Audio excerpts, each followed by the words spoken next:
I was in a band. I was doing a festival here in New Orleans, and there was a lawyer gentleman that just graduated from Loyola Law, and he was out with his name's Tim Capel, and he was out with a guy named Reid Wick, who is the head of the Grammy chapter here in New Orleans. And they're friends, and they're like, hey, let's go down to this festival, and, anyways. And so they're watching our band, and Tim, this attorney, likes what he sees. He contacts us. He's like, hey, do you need legal representation? It's like, yeah. So I met with him. We became friends. I probably still owe him $10,000 in unpaid legal fees. Somewhat joking. But yeah. But, he represented our band when we didn't, we weren't making any money, that sort of thing, and he just really liked the band. Checking contracts, making sure you weren't going to get messed up. Helping with our operating agreement, So we were his first client out of law school. Band breaks up.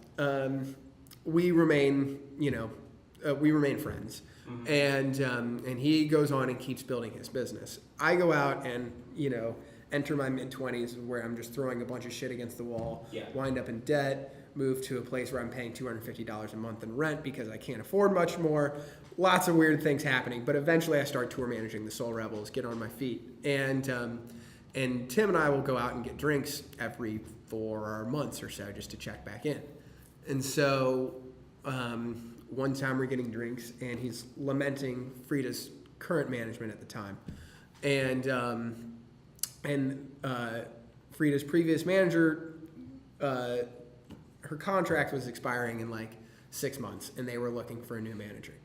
And I'm like, and that's also when, so by that point, my management business I was at the point where I was managing and tour managing and no more bartending. So we're at the point, this is after that jump that I had made. So, and my management business has a little bit more credibility in town. And so he's like, Tim's like, you do an infinitely better job. I gotta be respectful to my client and present a bunch of opportunities and see. But so I met Freedia in late 2014, early 2015. I do an interview. I think it goes well. I can't really tell. Tim calls me a few weeks later. He's like, hey, can you come back and meet with Freedia? We hang out again, just talk more. I get a call a few weeks later. He's like, hey, can you come back again and meet up with Freedia?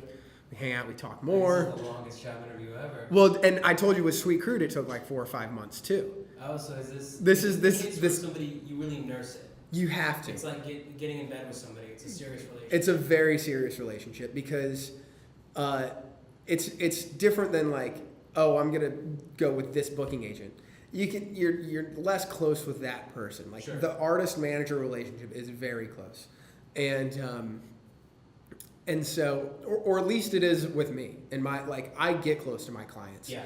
I feel when shit goes wrong, like deeply, and but then I also love being a part of their success. We'll get to that in a second. But I'm a few weeks later go by. I'm in Japan with the Soul Rebels, and I'm waking up in the middle of the night, going to the bathroom, and I see my phone's lit up. And I'm like, and it's Tim. I'm like, all right, I'll take the $2 a minute or whatever to answer this.